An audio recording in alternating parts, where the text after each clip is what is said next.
Hi folks, I'm Judd, professional astrologer with well over 30 years experience of doing individual horoscopes, and these are my monthly forecasts for every sign of the zodiac for the month of April 2013. Enjoy.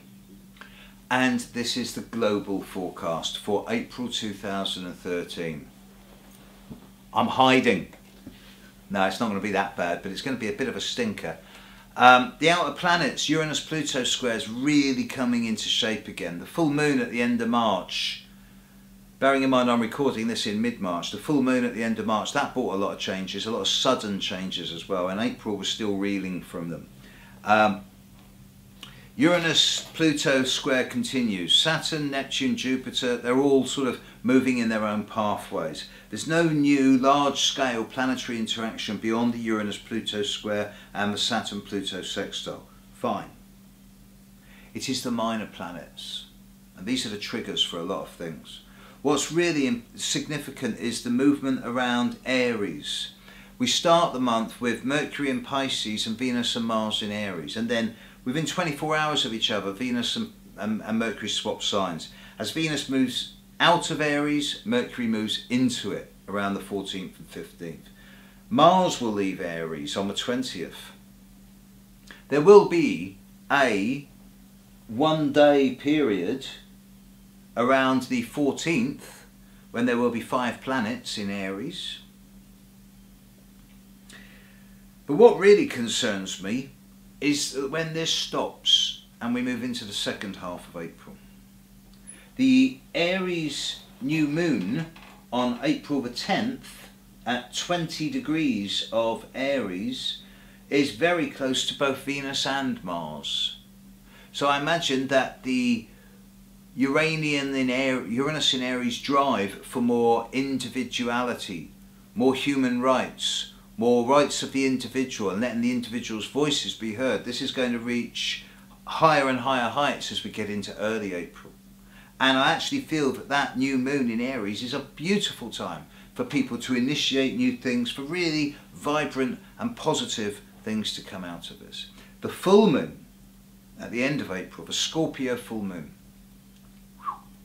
By the time of this, Venus and Mars have both moved into Taurus, so has the Sun.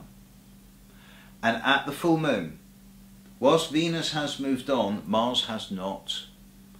And the full moon will be the full moon conjunct Saturn, the Scorpio full moon conjunct Saturn, opposite the Sun conjunct Mars.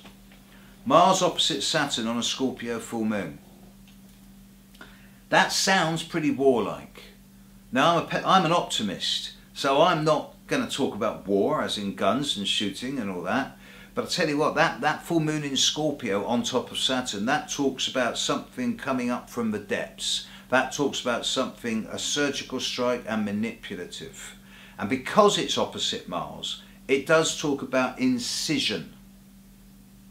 So any person who's being affected by this full moon, which happens at 5.5, 6 degrees of Scorpio, well, there's a need for them to either really hide under the blankets or to take incisive, no-nonsense, yes-no, black-white decisions.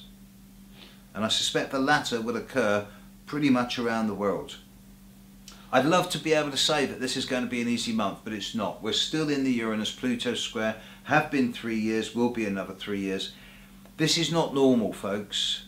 We're in the most concentrated period of compressed change from an astrological period that there's been for at least 600 years and more like 12,000 years. And it's all being condensed into this period of, say, 1999, maybe 1995 through to 2017-18.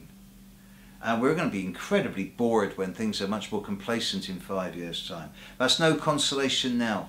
April, once again, is going to be a month which is going to test a lot of people. So the key phrase here, I think, is resolution. As far as April 2013 goes, people and planet have a resolute month. There you go, folks. I hope that was helpful.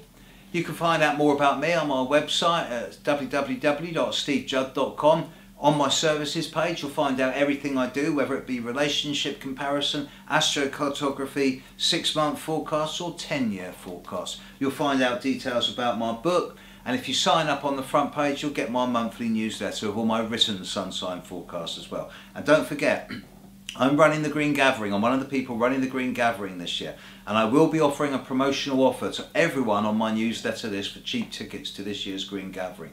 So catch you next month. Have a great time. Hope you've enjoyed all this. It was fun, and I'll see you in a month's time. Bye.